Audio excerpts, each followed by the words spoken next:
Қайырлы күн достар, менің каналыма қош келдіңіздер. Бүгін сіздермен өте дәмді және өте оңай жасалынатын пирогтың рецептімен бөлісетін боламын.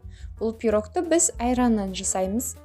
Пирогтың қамыры өте үгітілмелі және нәзік болып шығады және қолжетімді заттардан жасалынады. Бізге қажет заттар бұл сармай, айран, ұн, қант, шымшым тұз, разрыхлитель және ванилин.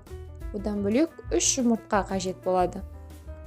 Сонымен бастаймыз. Алдымен ыдысымызға жұмыртқамызды салып аламыз. Сосын жұмыртқамыздың үстіне қантымызды және шымшым тұзымызды салып, жақсылап араластыратын боламыз. Араластыру үшін бізге миксердің қажет жоқ, жай ғана венчиктің көмегімен қант толықтай ерігенше, біркелкі массаға енгенше араластыратын боламыз. Жұмыртқа кішкене ағарғанша араластыра береміз.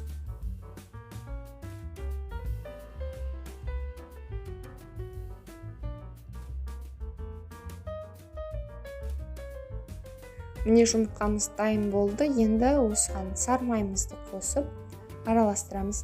Сармайымыз бөлме температурасында немесе кішкене ерітіп алсаңыздар да болады. Менде жұмсақ болғандықтан осылай салдым.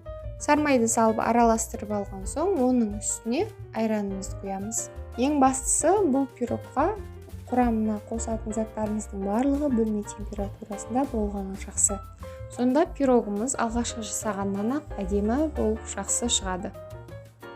Ал енді ұнымыздың үстіне разрыхлитель және ванилинді қосып, кішкене шай қасықпен араластырып жібереміз.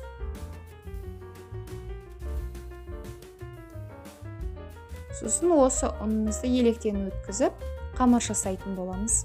Ұнды қосқанда 1-2-ге бөлік қылып саламыз. Сосын венчиктің көмегімен жақсылап араластырып шығамыз. Бұған миксердің қажеті жоқ.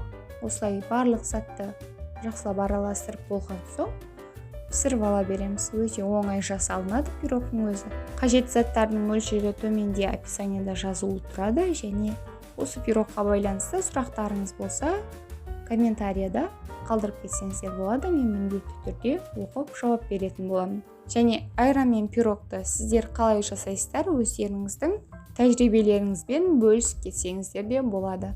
Міне ұнның барлығын толықтай елеп салып алдық. Жақсылап араластырып, біркелкі қамыр жасаймыз.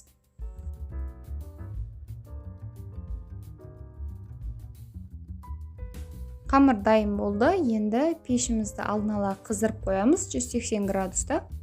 Сонымен формамызды алып, қағаз төсеп, пирогымызды пісіріп аламыз. Пирогты 45-50 минут 180 градуста пісіріп алатын боламыз. Және пирогтың пісу уақытысы әркімнің өзінің пешіне байланысты болады. Кейбіреулеріңіздің градусы жоғары болуы мүмкін, немесе төмен болуы мүмкін. Соған да байланысты. Осылай пирогымыздың бетін тегістеп жібереміз, сосын пешімізде пісіріп аламыз.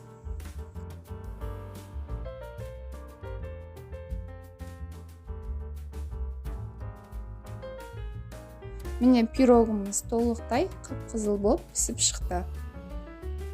Енді формадан алып, суытып аламыз. Және дастарханға кесіп қоя беруге болады. Жасалу жолы өте оңай және өте дәмді болып шығады. Қолжетімді заттардан дайындалады. Сіздер де жасап көріңіздер және отбасыларыңызды қуанта беріңіздер. Видеоны соңына дейін қараған болсаңыздар және ұнаған болса сіздерге рецептін каналыма тіркеліп, қолдап кетуді ұмытпаңыздар. Барлықтарыңызға ас болсын.